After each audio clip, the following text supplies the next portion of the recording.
You planted much, but harvest little. You eat, but are not satisfied. You drink, but still are thirsty. You put on clothes, but cannot keep warm. Your wages, they disappear as though you're putting them in pockets filled with holes. Do you want to know why this is happening to you? Why you work so hard, but nothing to show? Do you not know why you're struggling? It's because you've neglected the house of the Lord. The house of the Lord, it lies in ruins, but you're busy building yourself fine houses. It is because of you that heaven withholds dew and the earth withholds produce. It is because of you. So go up the hill and bring down the timber. Finish what you started. Rebuild the house of the Lord. These are the words of the Lord spoken through Prophet Haggai, and Prophet Haggai was just delivering the message to the people, the remnant of Israel, and to Zerubbabel, the son of Shealtiel, the governor of Judah, to Joshua, the son of Jehozadak, the high priest. And Prophet Haggai was delivering this message to them because God was really displeased with them. What had happened was they had returned from exile in Babylonia, and upon the return, they started rebuilding the temple of the Lord, but they never got to finish it. They never got to finish it because they were intimidated by the local enemies. So they just left it like that and continued with their life, building themselves houses and, you know what, plowing, planting. And God was not really pleased with them. And the Lord told them that, you know, the reason why you guys are struggling is because I've called drought on your fields, drought on your hills, drought to wither your crops, all of them, your grapevines, your grains, your olives. I'm the one who did that. Drought to starve you and your livestock and to ruin everything that you've worked hard for. So if in case you're wondering why, it is because I'm displeased with you. My house, it lies in ruins. It's not like I don't want you to have finer things in life. It's not like I don't want you to lead or live a soft life. No, it's just that your priorities are not straightened, right? You should put me first because I'm the Lord your God. So this message, it terrified. People were terrified. They were scared. They were so scared. And God was like, no, no, no. Go up the hill, gather the timber, and finish what you start. Start building.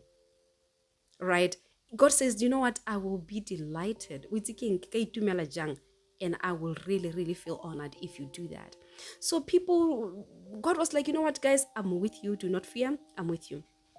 Right? So the people, they obeyed the word of the Lord, and God was really moved by the obedience. And before I even move into that, this book of Haggai, it really kind of, you know, it's speaking to you and it's speaking to me as well. It's just showing us the danger of neglecting the house of the Lord, because as for us, you know, the temples are built. We've got like so many churches around us, yet we don't go to church, or we don't commit to going into the house of the Lord to break bread and to share to serve one another with our gifts, I meant to say, and go into the harvest fields to win souls for Christ, to pray kingdom advancement prayers, that your kingdom come, your will be done. We give excuses each and every single day. And God is like, no, the reason why you are struggling, the reason why heaven withhold dew and the ground or the earth withhold produce is because you've neglected my house. So you see how dangerous it is. So from now on, I just want to encourage you that stop giving excuses. It is very dangerous. It's not really good for you. And the Lord is not like God doesn't really want us, like I said, to have finer things in life. In Jeremiah 29 verse 11, he says that, you know what, I know the thoughts that I have towards you, that are good thoughts, you know, not thoughts to bring a disaster on you, but get your priorities straight. Straighten up your priorities. Put me first, for I am the Lord your God. Stop giving excuses. Hey, now church is not really for me. Is it though? You know what? Nakana, you know, Sunday or Saturdays, na because I rest because really? You did not really make yourself, and there is a God. There is a God. How do you explain creation, honestly? Or maybe how you were made? That is the wisdom of God. So we cannot, God says that do not neglect my house because I will not be happy with it. So the same thing that happened to the remnant of Israel is the same thing that can happen to you today if you don't serve God, if we don't just go to the harvest field and to like participate in kingdom advancement activities. So the people, the whole remnant of God's people, Zerubbabel, Haggai, and Joshua, they listened, they obeyed, and they began to work on the house of the Lord, and the Lord was pleased by that. So he stepped in and he was like, you know what, guys, I want to give you I want to promise you something. And you know what, we know very well in the book of Hebrews 6, verse 13 to 20, that the promises of God, they give hope. They give us hope. They give us hope because God did not only give us a promise, but he gave us a promise and an oath. He has exalted his word above himself. He's bound himself to his word.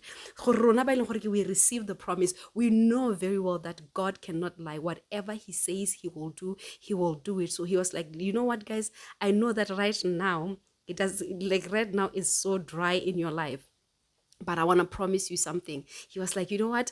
You know what? I know that the seeds are still in the barn. I know that you've not yet harvested your grains, your grapevines, your pomegranates, and your olives. They've not yet produced any crops, but I have a promise. I want to promise you something. He says that from this day onwards, I will bless you.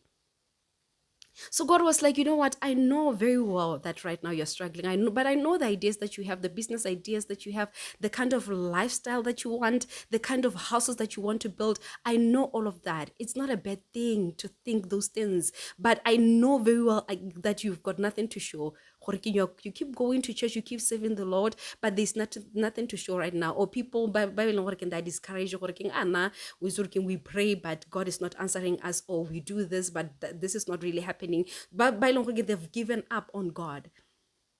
It is very dangerous to forget the Lord your God. Very dangerous. So if the people in the Old Testament suffered, how about us? No wonder we work and our wages, they disappear as though we're putting them in pockets filled with holes. Now, God said, I will bless you. In Proverbs 10 verse 22, it is the blessing of God that makes a person rich, that makes you rich, and he adds no sorrow with it.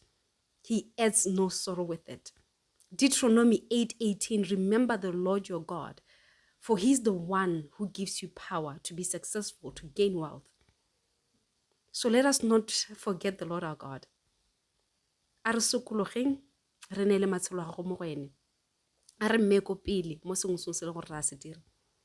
Re dikerekeng to break bread, serve one another with our gifts, to preach the gospel, to share the word. You don't have to be a pastor. I'm not a pastor. I'm just an ambassador, right, of Christ.